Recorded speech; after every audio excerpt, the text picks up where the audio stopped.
chapter 7. First word. Let's all read the words, the other words I put up here. Start at the top. Discuss, decide, judge, relate, use,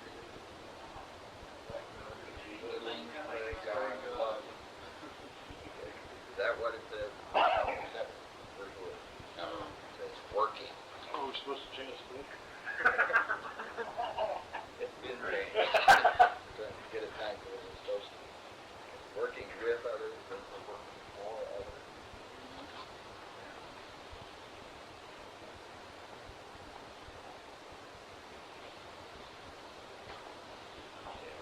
One of the things that you might notice that you can explain to newcomers, and they're going to mention it, is that, if I'm working with a newcomer, well, that newcomer's working with me. So, see, right off the bat, they're working with others. I'm the other that they're working with. As we go along, there's two kinds of working with others that go on. See, when I'm learning something from somebody else, see, I'm working with them. See, and when I'm teaching something I've learned to somebody else who doesn't know that, I'm working with others. So there's both sides of the coin. See, but it's all called working with others. Some of it's getting and some of it's giving. So working with others. First sentence says practical experience shows. It's another word for shows, demonstrates. See, that nothing. What's nothing? Nada. Zip. See, with so much ensure immunity from drinking as intensive work with other alcoholics. Now, why doesn't it say ensure immunity from alcohol?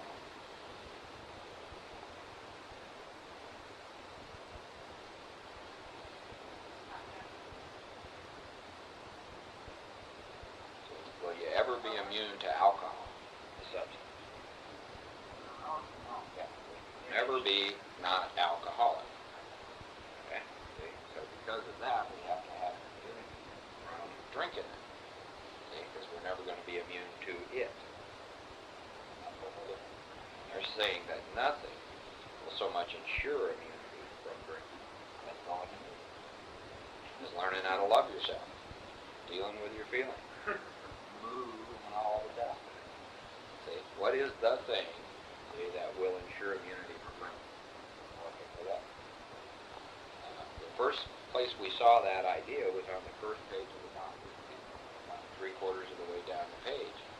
And Dr. Silkworth was talking about Bill going around giving these things to, these ideas to other people in the hospital, impressing upon them that they must do likewise with still others. That working with others was the basis of the whole fellowship. And so it never was meetings at its root. Meetings were just a place where people started talking about this stuff and giving it away. But meetings weren't the solution. And that over the years, AA and a lot of the other AA groups had taken the meeting format because it's powerful and group support and called that. For the people who want to be recovered, we need to understand that nothing is so much intensive work with other alcoholics. Okay, what is intensive? Okay, it works, but what is it refer to? Intensive work with other alcoholics when other activities fail. How many other activities are there in AA? A couple? A bunch? A lot?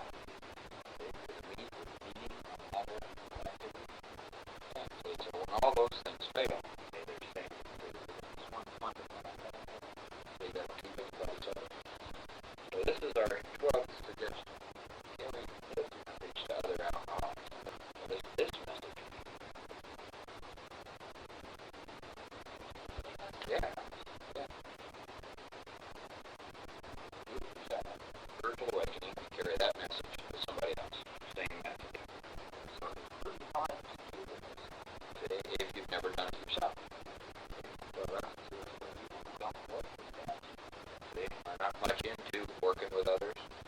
Well, they don't know how to do it. They don't know what to do. They can't really talk to a newcomer about their freedom from alcohol, promises, relying on God, service, how to work with that, or anything else.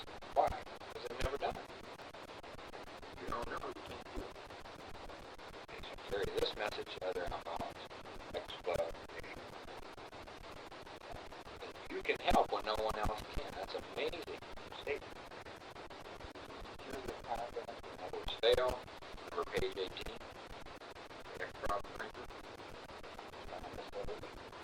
Calculate on the facts about himself. Generally, alcoholic in 2 hours until that understanding of the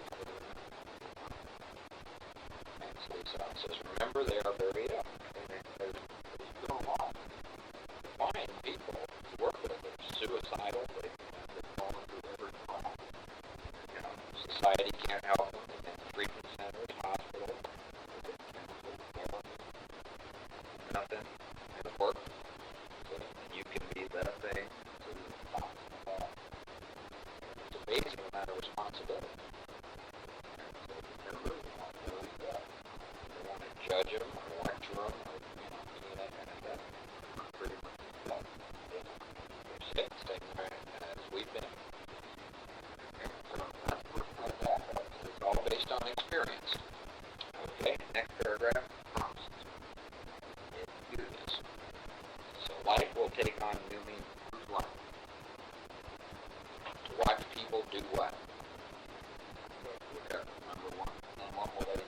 To see them help others. Dynamite thing. To watch all of this stuff. To see a fellowship do what?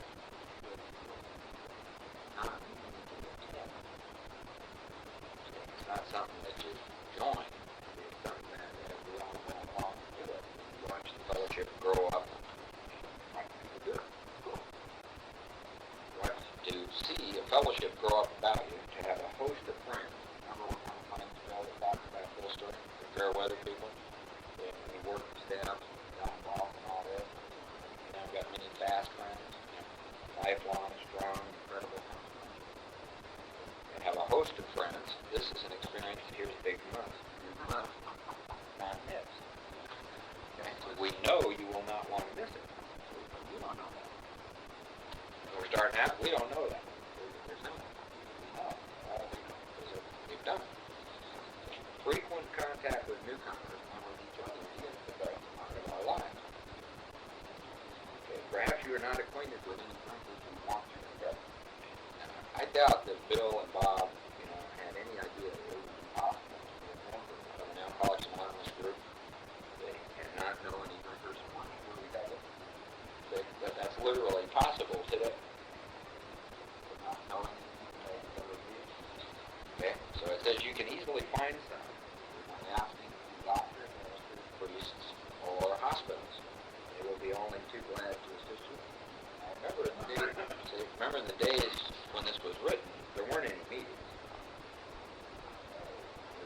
This book was being sent out places where no fellowship existed. There weren't any meetings, conferences, literature, none of that stuff. So here's this newcomer, so he's worked steps, now he's got to give it away. He said, where am I going to do this? So making some suggestions here. Now, in Alcoholics Anonymous today, a lot of common lament about all this is, well, the treatment centers, taking all the weapons and sword with and all that kind of stuff. See, but there are plenty of people to work with. All you gotta do is just open your eyes a little bit, become a little bit one, and God just starts beating you on the floor. Opportunities to be observed. So they won't be only too glad to assist you. Well, in a lot of cases these days, some of the doctors, priests, ministers, consuls are not too happy to assist because they've got a lot of bad experiences and irresponsibility and all that. So I run into that stuff a lot with professionals. Aren't too happy with AA and AA people. They start meetings and then not show up, and they make promises and not show up, and all kinds of stuff, and that goes on all over the place. And so you may run into some of that kind of thing with that. So we'll be on 2 burning systems. Come on. Okay, next sentence, real important. Don't start out as an evangelist. Anybody take it? That tack, that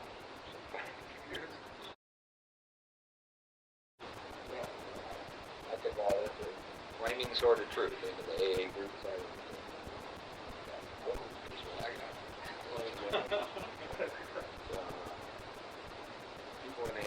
being interested, or they aren't interested in being reformed.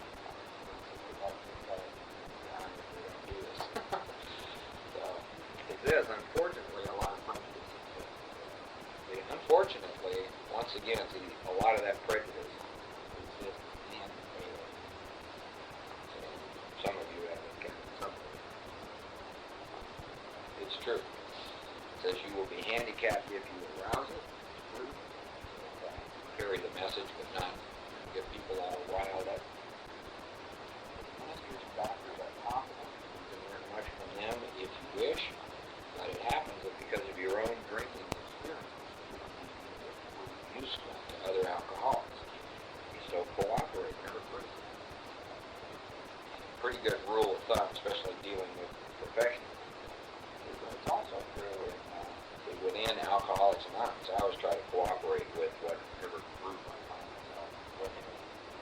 And not to criticize the people and take their inventory and start a whole bunch of political crap going on. They just want to try to work their vocation.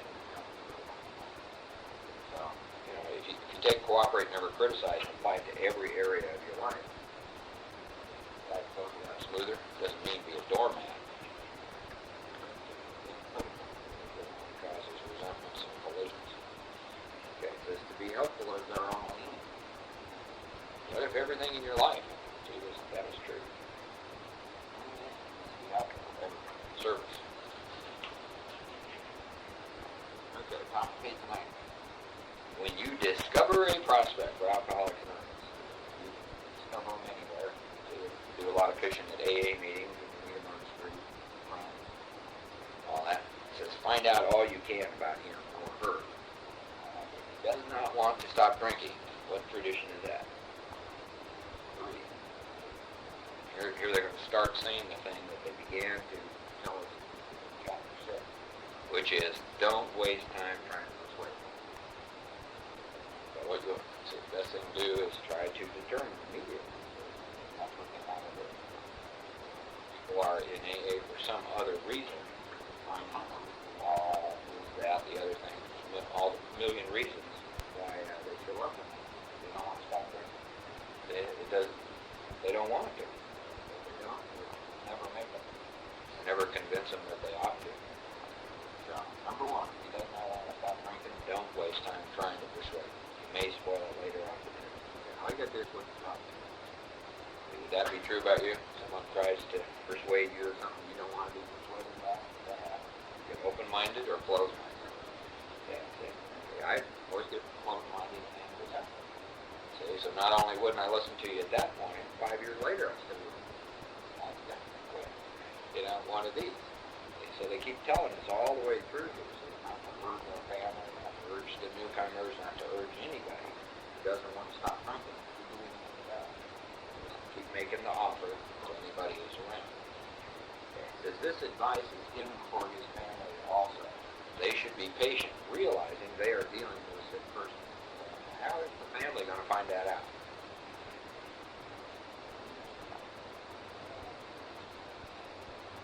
Well, yeah. You got to talk. You got to. Nobody else.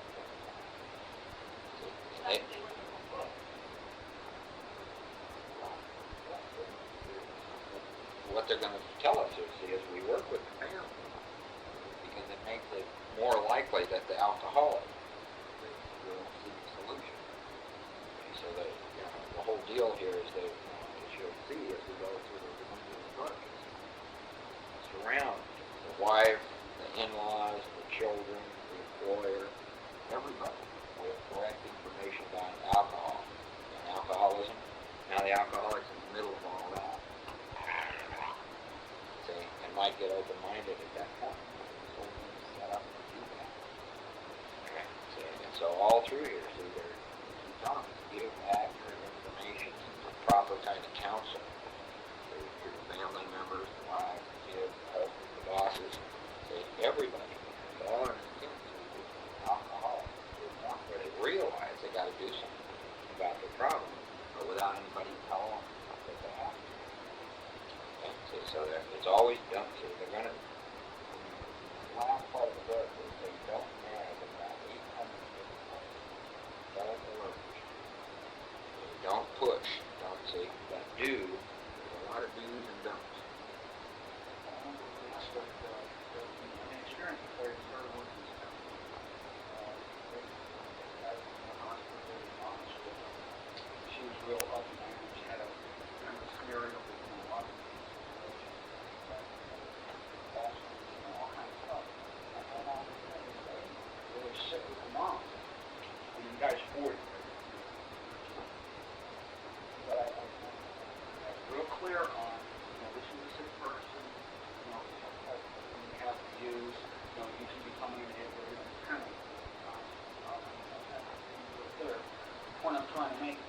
I hadn't done the steps,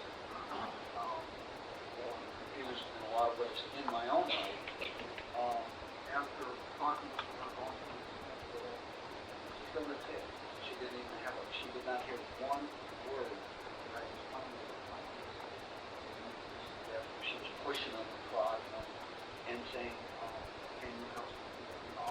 Trying to treat the circumstances with her focus. Usually is. The Al-Anon side of it, they're tough to work with. Okay, if there is any, next paragraph says, if there is any indication you want to stop, have a good talk with the person most interested, and usually his wife. A lot of times you can't do this. Sometimes you can. Alright, and they're going to say why. So get an idea of his behavior, his problems, his background, the seriousness of his condition, and his religious leanings. You need this information to do well. Alright. This is the idea that's coming up over and over now as we go through the book. It is to be considerate in the sense of putting yourself in the other person's place. There's an old name in our thing, don't judge somebody till you rock them around and smile. Same thing. And they're putting it forth as a very practical tool in working with others. Find out what you can about other people, put yourself in their place, see if you can get an idea of what kind of approach you can make, see if it's going to work. Generally, if you do that and you rely on God, so you find yourself less confronted, less lecturing and preachy, and less you ought to do this, and why don't you, can't you say all that stuff that when it comes our way, the guns come out. And at the beginning, this is about being considerate. Considerate doesn't mean nice. We're just trying to consider what's going on with that other person. I listen to me if I was that guy or that woman. Nah. I'd probably react and say, what do you want? You need this information. Put yourself in his place to see how you would like him to approach you if the table comes time. So, what you'll begin to notice as we go through all this is all these things that we're saying about working with others, you can put in practice in every area of life. So where you work, and all your social relations, and all that other stuff. Same deal. Okay, so sometimes it is wise to wait until he goes on a binge. And the family may object to this. Now, my experience is the family will. If you tell them the truth, nothing I can do now but call me next time he gets drunk. Sometimes it is wise to wait till he goes on binge. The family may object to this, but unless he's in a dangerous physical condition, it's better to risk it. Don't deal with him when he's very drunk, unless he's ugly and the family needs your help. So just find yourself call that. It's okay. I had to wrestle a new 200-pound woman. They said, you're running into some weird things. I was talking to Lord was very physical condition. Everything I can think of is, yeah. He had burning of the soccer. He drank.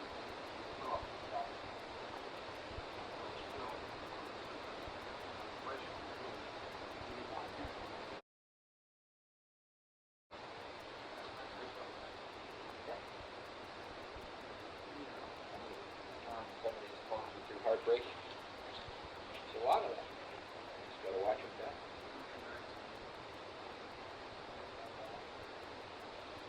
At least one of them.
Hospitalization should have it, but not forcibly.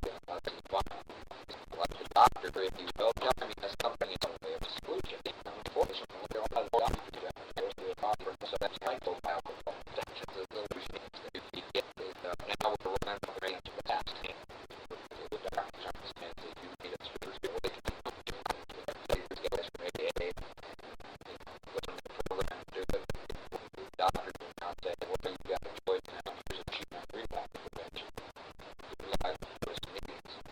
Now they know that, but now you tell them they listen to that. Okay, so now you got a guy that's coming out of detox, coming out of the hospital, just without things. When he makes his bed, the doctor might suggest notice how they're really tiptoeing around that. They don't want to go forward. You don't want to arrive talking to somebody with this person feeling like they have to see you. They are trying to find a way in to see them so that the alcohol will be open-minded and not have to prevent them. As though you talk with the family, leave them out of the person's side. It's very important to do that. Why is all you got to do is look at your own guts. Remember when we went through the circle thing on page 18? How the people closest to us are the people we're the most lined up with. And alcoholic gets you linked with the wife, or the husband, or the mom, or the dad. They're in cahoots against me. You have lost it. As soon as they make a connection between you and somebody they're really pissed off at, there's other things on their butt to stop drinking.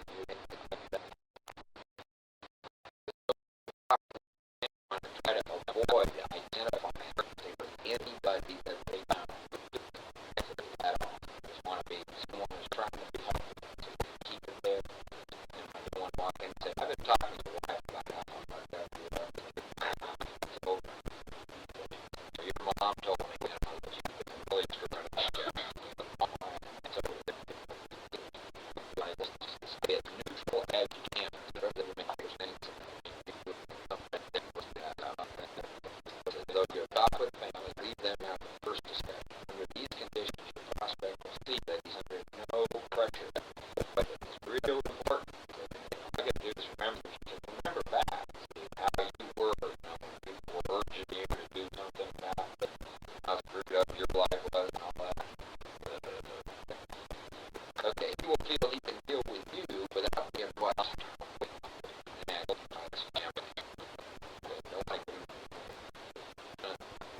One of the problems I have sometimes is I'm working with somebody and things are kind of going all right, and they start with their husband or their wife or somebody else, urging that person to come and see me, saying, here's a person that can act. Hey, come see this guy tomorrow. By the time they didn't see me, they got okay, call on him while he's still what maybe more receptive and depressed. Very clear.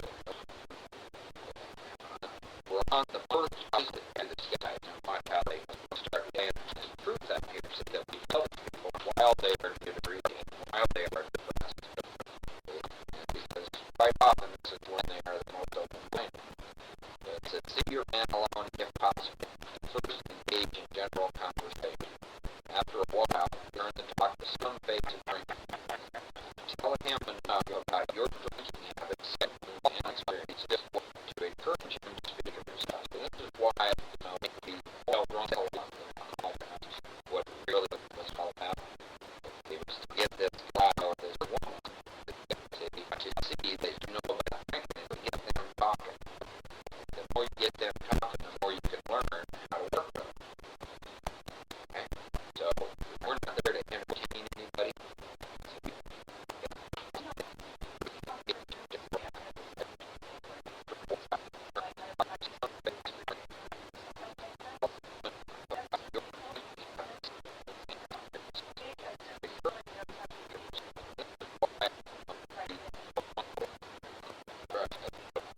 Sometimes, it's depending on where they're at and what they're saying. This is something you just have to use your judgment on the line of God about.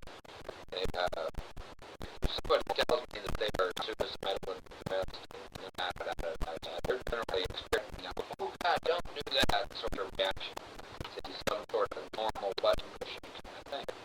And generally, I just let them talk, and sometimes I'll say, well, I have been suicidal myself, and here's what went on with me when I was.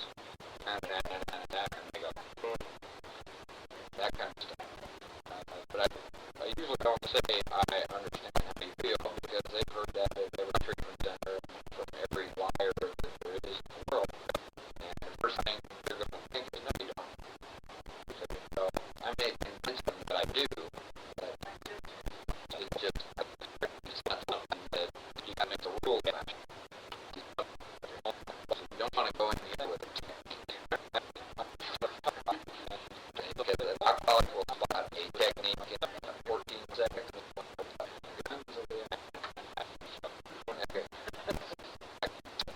So you want them to talk. So if he wishes to talk, what does it say? Let him do so. If he's going to do that, what do you got to do? Listen. Yeah. Shut up and listen. Yeah. See, it took me a while to get that.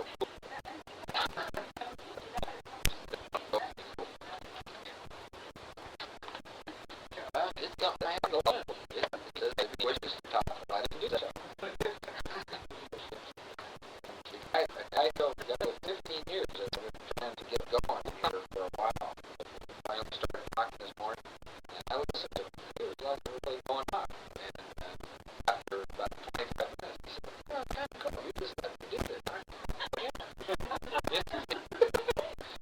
So, one of the things that can be hard to really listen, especially if sometimes these people are so screwed up, that you will hear the same thing in passage in 19 different angles. They run a tape, and sometimes you just gotta let them run that tape out. So they think it's one long, logical, clear-cut argument they're making, and just okay, cool. But if you see that happen, say a prayer. Ask God to grant you willingness and move your impatience. Take your own inventory immediately and see what you can learn. So if in the experience of sitting there watching somebody do that, you'll see that either immediately or after a while, if you experience this, that person will tell you things that they don't even know. And that aren't going to come up until the fourth or the fifth step, or maybe they won't be ready to deal with for 5 years. But if you're really listening and paying attention, so rely on God, you'll start hearing them. Get them talking. The whole deal here is the more they talk, the more you can learn. The more you learn about them, the better you have an idea of how to work with them. Instead of trying to lead them down a path, you got to work with them where they are. And it all starts with getting them talking and listening to them. Even if they sound like babbling idiots, which you want them to do. That's a good sense over and over and over.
Notice that I didn't do it just with people I was trying to work with. I was doing it, with my girlfriend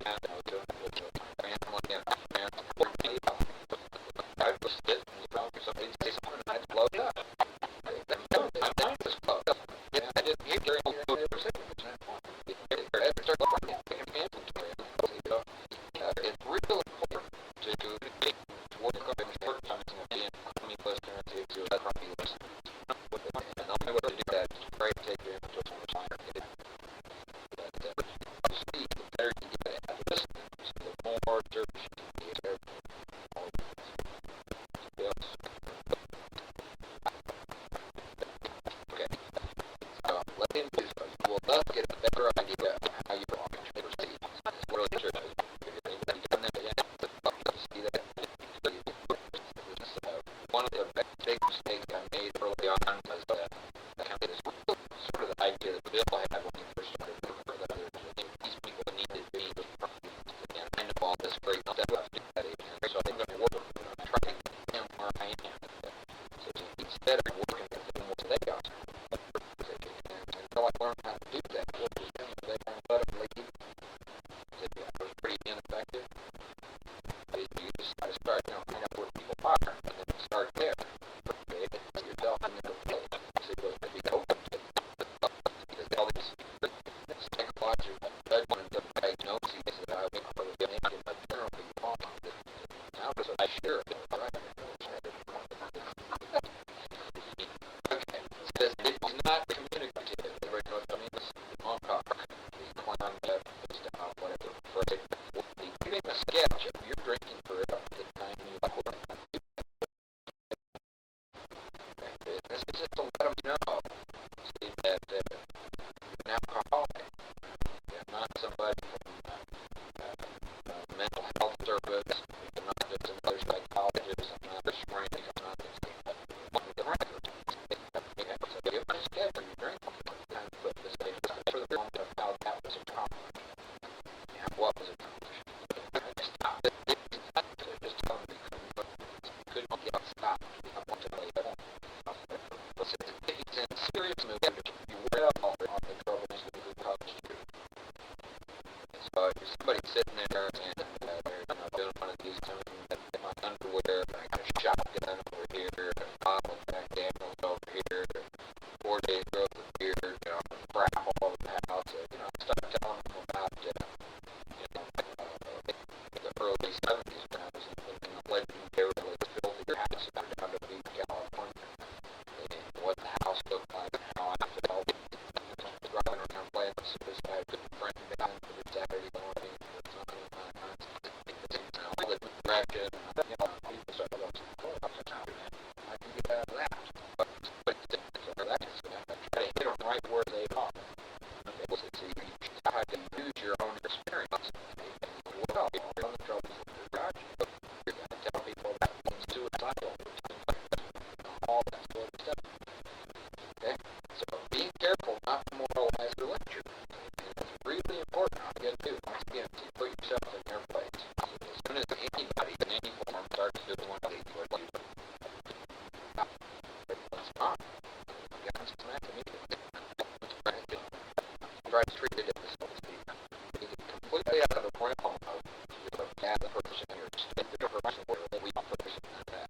You just try to talk about this. I see what's going on with you. I'm tell you how it was for me. They start that generally opens them up. That's pretty amazing. Okay, his mood is light, telling humorous stories of your escapades. I talk about the Great Turkey Hunt in Nairobi, and I can talk about almost getting kicked out of Russia, talk about directing traffic at the Blaine Coliseum, whatever kind of funny stuff. So, and you run into people who are, somewhere in between all of this. And all you got to do is just use your own experience and be honest. You try to be helpful. It's kind of hard to get over the idea of trying to save people. But if you're coming from the place of I'm trying to save, they're going to pick that up. It really gets in the way. They try to talk to them almost like you were drinking with them in the same way. Don't take the break.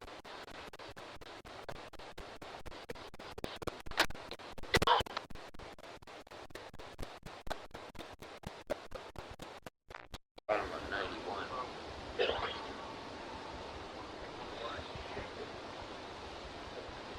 When he sees, and you know all about the drinking game, how's he going to see that? Right. From the things you've been saying. Right. Yeah. Your experience of it. And what you'll see, if you haven't already begun to see this, is there's kind of an art to doing this, and it comes out of a lot of your experience. I mean, it used to be when I was first starting, I started out working with lots and lots of wet rocks, and I did this a lot. And I did it wrong a lot, made a lot of mistakes and all kinds of stuff. These days, it's now a number of years later, so I've gotten pretty good at it. Sometimes all I got to say is like 3 words, and people start like, ah. It's amazing. See, back then, I used to have to talk a lot in order to win somebody's confidence. To show them that I knew what I was talking about, and I wasn't there to lecture them and all that kind of stuff. But today, I don't have, it doesn't take me as much time to do that. I don't know how to do it, or whatever. But you'll see, you'll get better at it. This is kind of an art. And the only way you can really learn this is on job training. See, so one thing to take your inventory from is to see if you got any fear about working with wet drums. See, some are wet, some are not wet, whatever. So, it's something to start looking at. You avoid certain kinds of 12-step work and, seek other kinds and do some judgments about that sort of stuff. Just stuff to start looking at.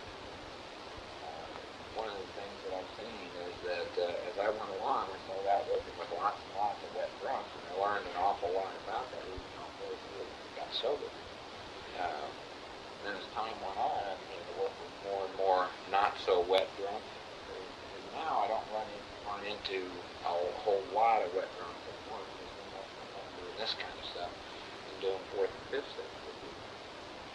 But the foundation for how to do it really does come from working with some wet ones. So you got fear of that, so you need to take your inventory on and get some experience.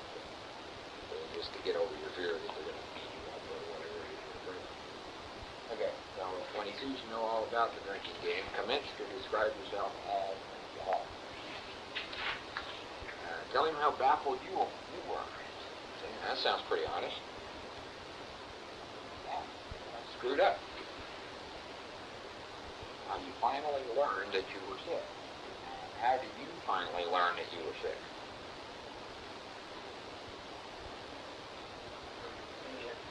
Yeah. Yeah. It was something I had to learn. So, I found out there was a disease. Okay? And I had it. Okay? And, I really didn't, I thought I was an alcoholic, but I didn't know what that meant. Okay? And I learned all about it. Okay? And it began to explain to me why I couldn't stop drinking. I kept everyone else in the situation that you seem to find yourself in.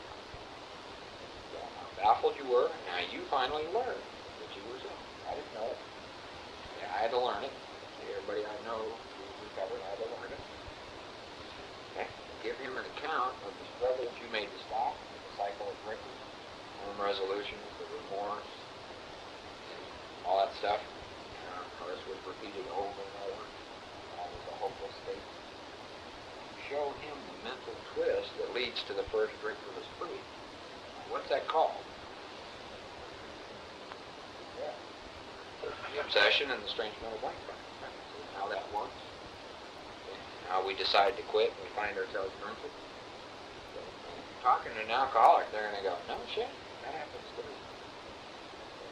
Begin to get it, but you really do know what you're talking about. It says, we suggest you do this as we have done it in the chapter on alcoholism. Now, if you do this as we did it in chapter 3, okay, does that sound like sugarcoating things? See, this chapter 3 very clearly about jaywalking, self-centeredness, insanity. It says powerlessness, hopeless defeat. Okay? We suggest you do this as we did it in the chapter on alcoholism. If he is alcoholic, he will do what? Understand you at once. That's really true. An alcoholic, yeah, I never understood that. He will match your what? Mental inconsistency. Is that a diplomatic term? I have suffered from mental inconsistency. Yeah, you weren't. Oh my goodness. Okay, hold on, next paragraph, real important. If you are satisfied he is a real alcoholic, now he may not be totally clear, but you got to be satisfied that he is. It is not just somebody who got into the cookie chair and fell off the skateboard. If you are satisfied that he or she is a real alcoholic,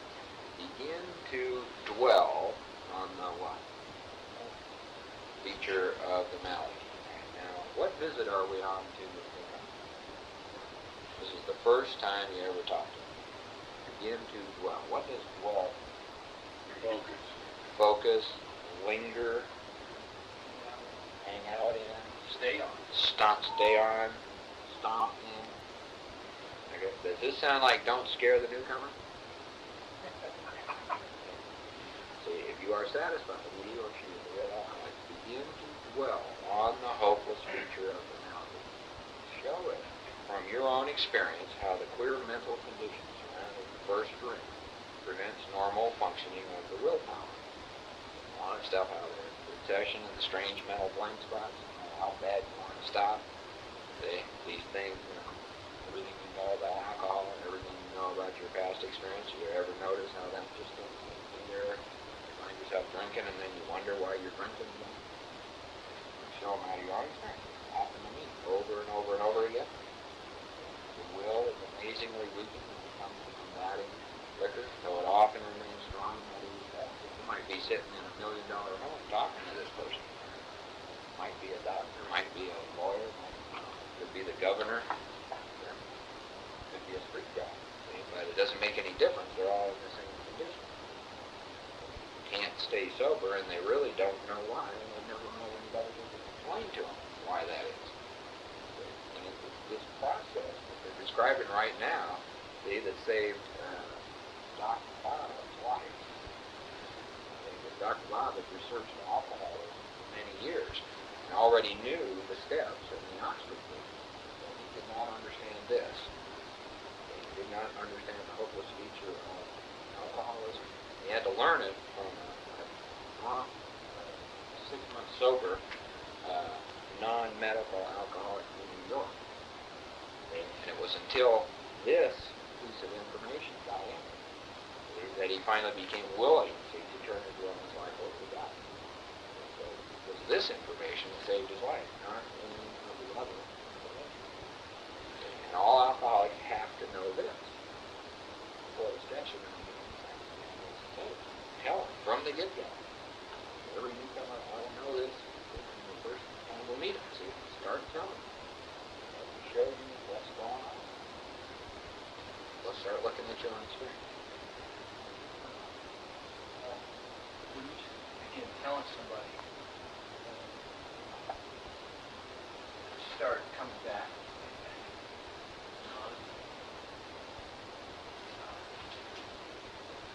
They're on saying, well, you know, they're not really doing that. Streets, whatever. No, I don't think you can do it painfully. Don't they? You know, it's like it's a bird. They say don't. Why do they say don't strike? Why not? Well, everybody who has ever got on me about talking about this in meetings that don't scare the newcomer said it because I scared them. Most people who say don't scare the newcomer are scared. Do you feel like there's anything wrong? Somebody told me, well, it sounds like common sense. That was arrogant. Well, I'll tell you what.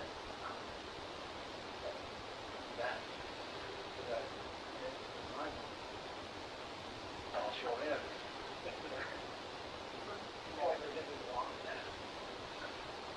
I don't know. I can't. I don't do it.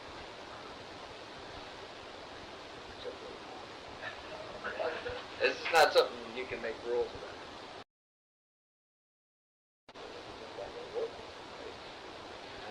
I just try to, let them know. I know something.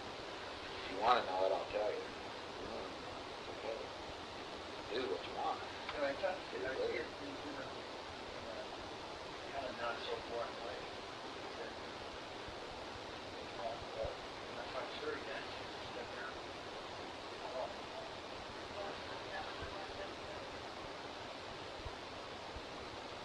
I'm not against it. I'm for whatever works. Some alcoholics you have to be kind of blunt with.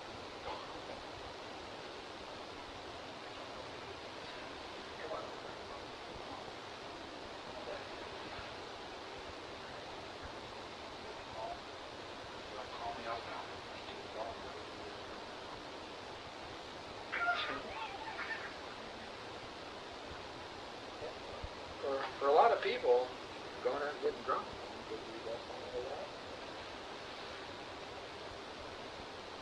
Okay. It says, don't at this stage refer to this book unless it is seen and wishes to discuss it. In the days when the book was written and was being mailed out, there's not very many people come in contact with the book. But I've been 70% of the people, newcomers, people that I've worked with, have seen it, know about it, all that kind of stuff. So, I talk to them about it. If they want to. So don't at this stage refer to this book unless you see wishes to discuss it. Careful not to brand him as an alcoholic. Remember all that stuff that was in part of it. You don't want to pronounce anybody alcoholic. Quickly diagnose himself. But telling an alcoholic he's an alcoholic is either going to laugh it off or the guns will come out. Careful not to brand him as an alcoholic.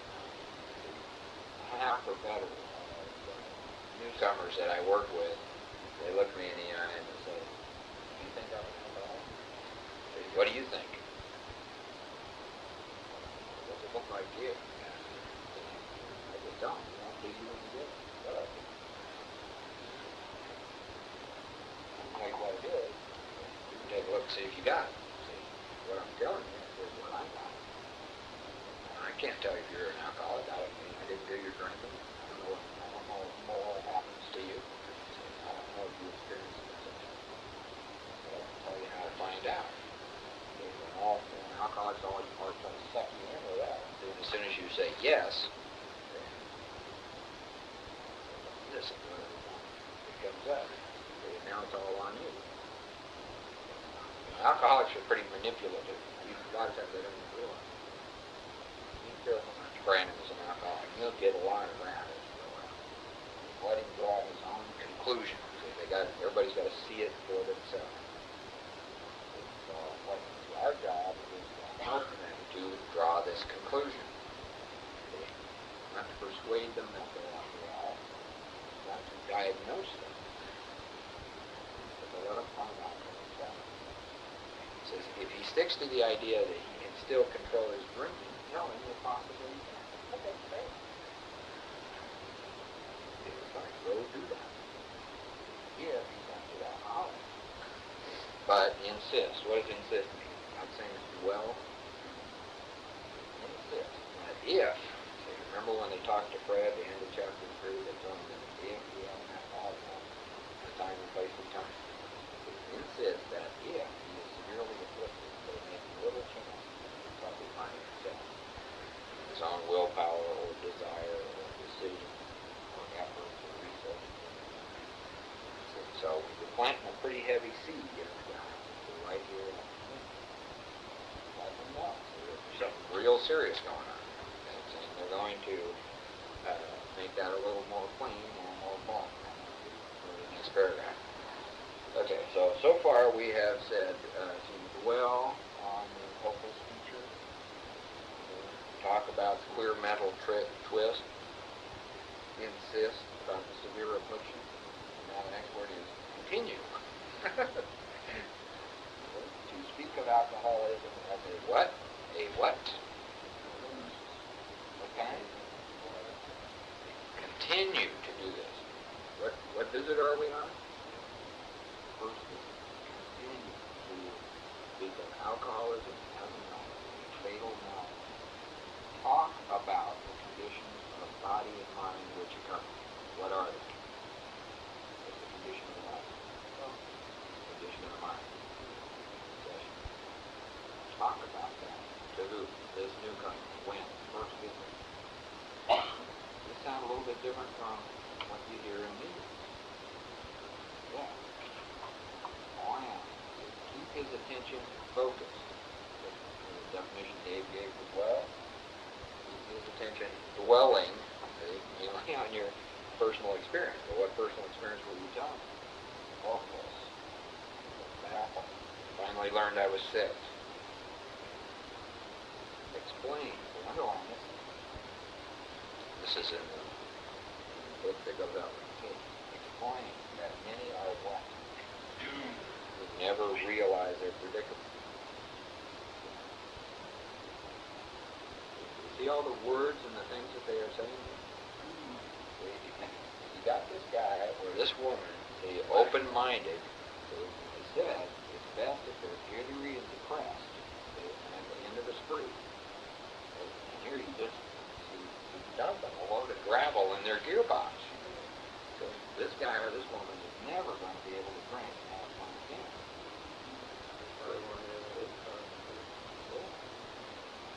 This is going to eat their lunch the next time they go out. If you remember the way they talked about how they 12-step Fred went out and drank, so he wakes up in the hospital and this stuff is eating his lunch. I now remembered what my alcoholic friends had told me, how they prophesied that if I had an alcoholic mind, it wouldn't happen. They told me that when I found out, they wouldn't keep me sober. I thought I could stay sober. But God damn, they wanted me. They were just, like that. And that's what you're trying to do. To get all of this stuff, as much as you can, as soon as you can, because you don't know whether they'll talk to you. I always try to get the whole doctor's opinion, the whole deal, to these people, at least once, because I don't know that they will ever come back. See, but, well, yeah, a lot of times you don't have to go through. So, if you can get them to go through, that's great. But a lot of times you don't have that.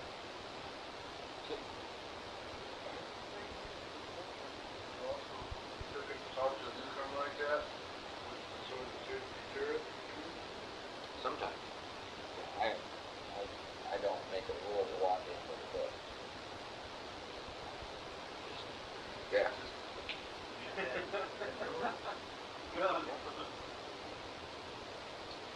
Keep his attention focused mainly on your personal experience. Explain that many are doomed who never realize their predicament.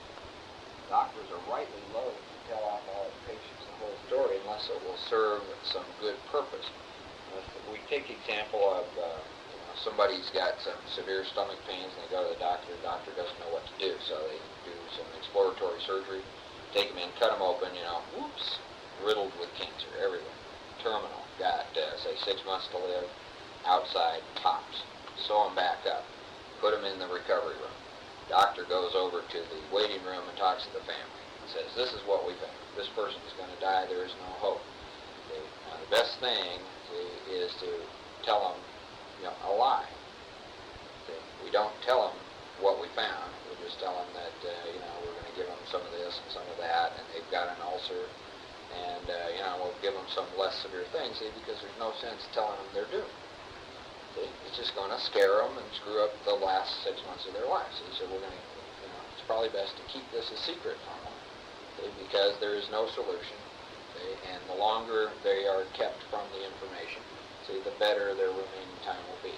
So doctors rightly loath to tell some people the truth because there's no hope. And to tell them that they got terminal cancer just means that they're going to go and stay for 6 months and then die. So you can spare them some of the mental anguish if you tell them. Okay, so they say doctors are rightly loath to tell alcoholic patients the whole story unless it will serve some good purpose. But you, as a recovered alcoholic, may talk to him about the hopelessness of alcoholism. Why? Because you offer a solution. Okay? But you got to have the solution in order to offer it. Okay? You got to be clear. That you're offering this person something that's going to work. And you know it in your own experience.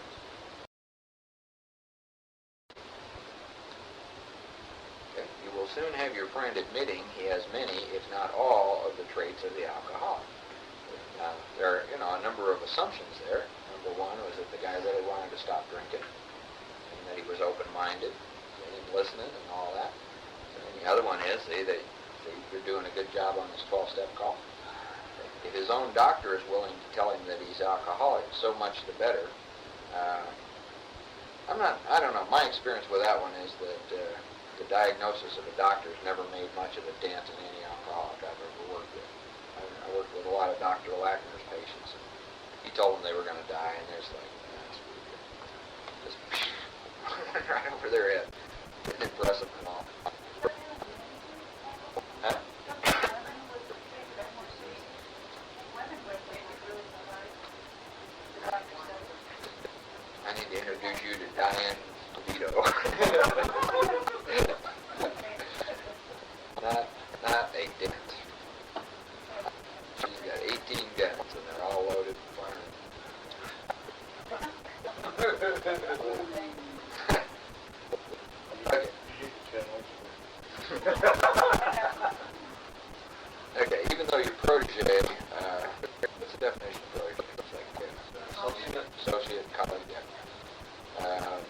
not have entirely admitted his condition.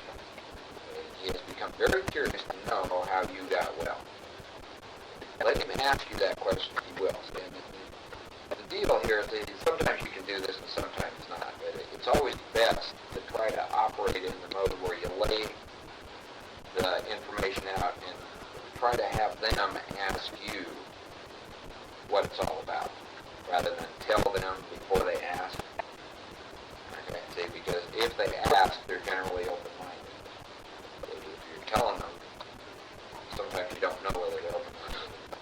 This is a very important character entry at the top. So, there is some psychology to this, and there's something that you got to work with. But if you can arouse the curiosity of somebody about what this is all about, that is so much to the better. It gets them more open-minded. And some of the questions people ask sometimes may seem a little silly, but be honest anyway, and answer the questions whatever they are. Just let him ask you that question if you will, and then here comes some italics. There's 3 or 4 sentences in italics here. This is the first one, so skip the italics and let's go to the next sentence. It says, tell him, see, now what visit are we on? First one. Exactly what happened to you. Now, what does that sentence mean? Exactly what it says. Tell him exactly what happened to you in terms of the problem and what it took to solve it.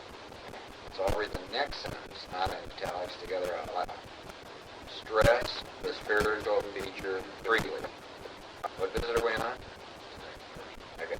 Now we have already dwelled on the hopeless feature of the malady and insisted to this guy and this woman that if they are alcoholic, the chances of them staying sober on their own are pretty slim. And we have explained that many are doomed who don't get it, that they are. We might talk about statistics and numbers like that if it seems to make a difference. Okay? And now we're talking a bit about the solution, and we're going to tell them exactly about that. And if you remember, in Chapter 3, where they 12-step Fred, how they pile on old Fred heaps of evidence to the effect of an alcoholic mentality with a hopeless condition. So they did exactly what we're reading here. And they got him to conceive that he was a real alcoholic, just like what we're talking to see. And as soon as he did that, then they outlined the spiritual answer and the program of action, which I heard them and followed successfully. Remember all that? Okay, so what did they do? They stressed the spiritual feature freely, immediately. Think back to Bill's story where he's talking to Ebby, and Ebby makes the point-blank declaration that God has done for him. What visit was Ebby on? For one. So there is a solution. This is it. Okay, so stress the spiritual feature freely. If the man be agnostic or atheist, make it emphatic, that, or italic. He does not have to agree with your conception of God. Quite often, see, if you're honest about this, the spiritual nature of the plan of recovery and what's required and all that, see, some objections about God will come up pretty quick. You've got some religious and spiritual guns and stuff coming up. Okay, so you got to talk to them about that. And so make it emphatic, see, that he does not have to agree with your conception of God. See? So that means that we all have to get a little bit better at explaining the difference between spirituality and religion. See, and why these steps are different than organized religions, see, and cults and all that kind of stuff. Everybody's prejudiced about, closed-minded about, and all that. Okay, it says he can choose any conception he likes. Remember Evan talking to Bill about that right off the bat? It says provided it makes sense to him. And here comes more italics. Remember, this is the first visit. Does this guy know right off the bat? The main thing is that he be willing to believe in a power greater than himself, and that he go to meetings, that he deal with his feelings, that he stay moved, that he know about the dances and the barbecues and the activities. Okay, so let's all read this whole sentence together. The main thing is that he be willing to believe in a power greater than himself, and that he live by spiritual principles. What visit are we on? First one. Yeah. We aren't pulling any punches. Have spiritual philosophy, live by spiritual. That's right. They is a way of life. See, now, obviously they're all going to be, different kinds of circumstances and all that sort of stuff that you find yourself in, and people in different areas and all that sort of stuff. See, but what you got to realize is that this is for his protection, it's for your protection, it's for AA's protection. See, if everyone in AA would do this with all the newcomers, see, AA wouldn't be full of John Bradshaw material and treatment center material and all that kind of stuff. And we might scare off some newcomers. But that might not be a bad thing. I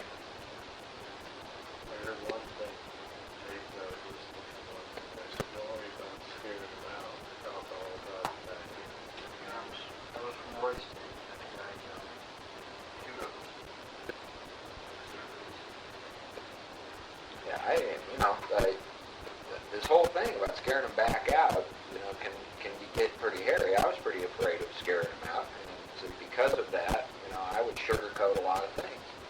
I would give them a break and not tell them the truth. Easy does it, and all that sort of stuff. But I've pretty much gotten over my fear of people going out and getting drunk, because people go out and get drunk anyway. They seem to go out and get drunk whether I tell them the truth or whether I don't tell them the truth. And so, them getting drunk, see, I can't use that as an excuse to be irresponsible, see, about this and my responsibilities to AA, to be honest, and, live by spiritual principles and all that kind of stuff. So I had to do a bunch of inventory on that, but that's what I finally learned. Okay? And there's nothing mean or cold or, any of that involved in it. It's, if you tell the truth to 10 people and 2 of them say you work the steps, you've done a pretty good job. If you lie to 10, nobody's going to get well. Just kind of look at it that way. Okay. So when dealing with such a person, you had better use everyday language to describe spiritual principles. What's included in everyday language? Motherfucker. Yeah, okay, it means what it says. You want to just, try to talk to people wherever they are. Try talking to a street guy, whatever. You don't have to try to impress anybody, and don't try to be a goody two-shoes or anything. I don't put on an act, in other words. Just be real. Whatever you do is the way to do it. Okay? You don't have to be cosmic or metaphysical. You're not walking on water and healing the sick and raising the dead. You're just carrying a message. Okay? So it's going to be pretty much up to them. See, what they do with the message. It's pretty much up to you and God, see, to get it there. Okay? There's no use arousing any prejudice he may have against certain theological terms and conceptions about which he may already be confused. And so, if you look at your own experience, see, all the things that we went through in the book study, see, which is just some of the prejudices, and the definitions of terms and finding out what atheism is and agnostic and believer and what's a belief and see, all that sort of just basic kinds of things. See, we're all pretty confused about a lot of that. Okay? So, if you start talking about a lot of religious kind of things, and people, they start getting spun and they want to argue. And if you have, in your own conception of God, however you believe in God, if you're Christian or some sect or some particular denomination or any of that, what you probably find is if you bring those personal convictions into the 12-step call, you're going to get this. So I do everything I can to be as generic about the whole issue of what God is as possible. See, just to say the word Jesus Christ to 50% of the people will get you one of these. Boom, see, they say you're a Jehovah's Witness, you're this, you're that, blam, and they're gone. See, so sometimes you really got to tread water, step lightly. See, we need to be honest, see, but we need to keep our own personal, religious, or spiritual convictions out of this, and just present the program, make the door as wide as we can, realizing what kind of person, see, that we're talking to. See, if it turns out that the person you're talking to has religious convictions which are similar to yours, by all means, so you go ahead, talk to them that way. See, that's fine. See, but don't ever try to push whatever you got going, see, on somebody else, your own understanding, your own religious denomination, any of that. It says don't raise such issues, no matter what your own convictions are. Okay, see, once again, put yourself in their place. So you look and see if you were kind of sensitive or touchy at any point in your life, and say all that kind of stuff. Let's see. Let's do one more paragraph. Stop. It says your prospect may belong to a religious denomination. Okay, see, so, when people come into AA, a lot of them are atheists, and a lot of them are agnostics, and a lot of them are lapsed something or others, and some of them are very religious people. You might find yourself 12-stepping a priest, a nun, a minister of some sort, or someone who has, a high degree of faith and, regular attendance at church and has been religious all their life. But a lot of people like that walk into AA. Okay, so it says his religious education and training may be far superior to yours. Sooner or later you'll run into somebody like that. In that case, he's going to wonder. Where will he wonder what he wonders? How you can add anything to what he already knows. See, this is baffling. What I thought when I got into this was that the hardest people to work with were going to be the atheists, followed by the agnostics, and the easiest people to work with were the people who already believed, who were religious. It's just the opposite. My experience is it's easier to talk spiritual principles to an atheist and agnostic because the believers and people with religious convictions a lot of times are really closed-minded about what they already believe. They believe it works their way. Yeah, that's what they believe. So watch what these guys say about that. You need to make something very plain to these people right off the bat. Okay, see, so here you are 12-stepping them, saying now you have stressed the spiritual feature freely at this point. You've told them exactly what happened to you. Okay, and you talk to them about believing in power greater than himself and living by spiritual principles. And so here's this guy going, I already know that stuff. I already believe in God. Say, boom, here comes their religion and their previous spiritual whatever is going on. Okay. But he will be curious to learn why his own convictions have not worked. What would the evidence that it worked be? It wouldn't be there. It'd be off sober and happy and helping people. So here he is with all these previous spiritual convictions and a screwed up life. Okay, so if he's open-minded at all, this is going to raise some curiosity. Huh? Well, let's go down 4 or 5 sentences and see what the book says, and then I'll tell you. So, he will be curious to learn why his own convictions have not worked and why yours seem to work so well. He may be an example of the what? Guess, theory, philosophy? Truth. That faith alone is what? Insufficient. Okay. To be vital, faith must be accompanied by self-sacrifice and unselfish constructive action. So. Okay. Let him see that you are not there to instruct him in religion. Sometimes you really got to make this one plain to people. Okay. Admit that he probably knows more about it than you do. What does the word it refer to? Religion. And I say this to people quite often. But I'm not here to contradict your views or change you in any way. I'm sure that you can quote the Bible and do all kinds of things that I don't have a clue about. But, this is about the book butts. But, here comes a book butt. Call to his attention the fact that however deep his faith and knowledge, he could not have applied it or he would not drink. Okay. So did that answer your question? And yeah, you tell them. See, and sometimes I have to tell them pretty bluntly. You try to be as diplomatic as you can about these kind of things, but sometimes you got to just really lay that on the line. So, yes, I realize, and sometimes people will really go off on you, and they got a lot of Bible stuff, a lot of theological stuff that they want to talk about. And And I'll listen to some of that for a while. If they get belligerent or any of that kind of stuff, I want to call something to your attention. See, I am not drunk, and you are. See, now, what do you want to do? So you want to lecture me in religion, or you want to learn about this?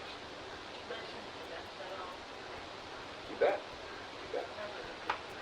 Sure.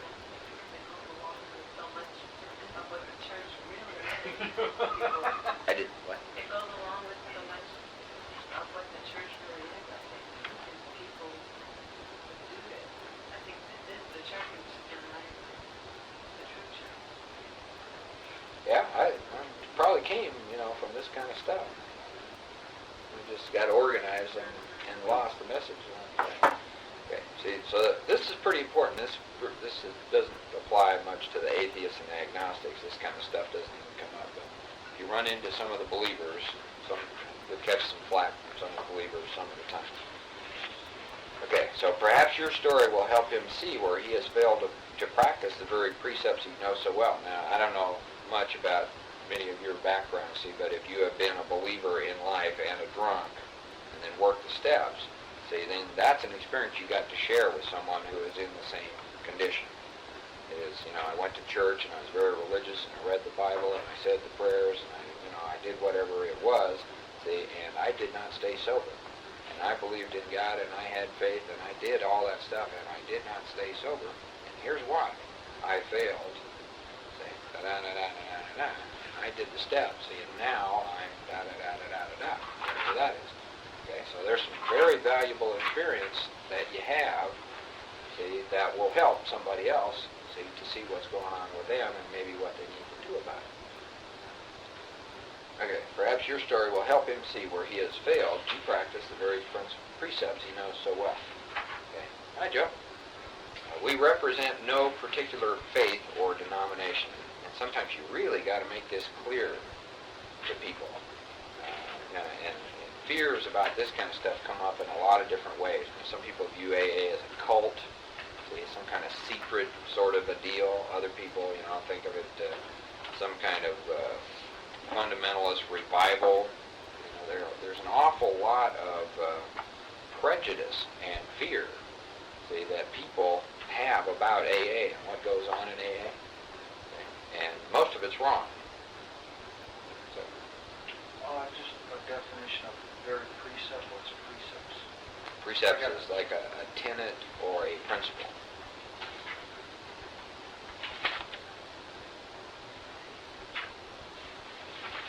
Okay, so we represent no particular faith or denomination. Okay, now this is what Liz was just saying to this last sentence here. It says, we are dealing only with general principles. Well, what kind of principles are they? Spiritual. Common to most denominations. Okay, and that's really true. You can do some research and you can find, pretty much all of the stuff in the 12 steps. You can find it in the Bible. You can find it in the Islamic writings. You can find it in the Jewish writings. You can find it in the Buddhist writings, the Zen writings, all over the place. These are spiritual principles which are common to most of the major religious movements and spiritual movements that have ever existed. It's just never been a chapter 5 in any of these, as far as I know. Okay, why don't we stop there and we'll pick up, because now we're going to start to outline the program of action, which will answer Liz's other questions. You talk about the steps, so we're still on the first visit. We're going to tell them what's required, and how we go about becoming willing to believe and living by spiritual principles. Michael, this is something I really try to work a lot on. Even finding words that don't arouse prejudice. People that I'm with in the day-to-day life, today, things like, I seek intuitive direction. Sometimes I'm not even sure what I mean. But it's just the idea that this to me was my biggest prejudice. And that was even my big lie. But the main thing I'm trying to really get some direction on is,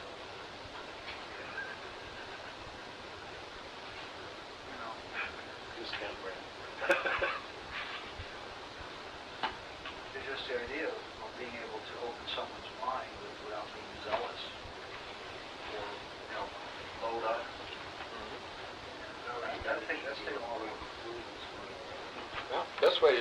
is to do it a lot and keep taking your inventory.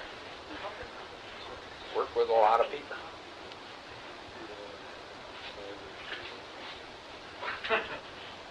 What I'm saying is experience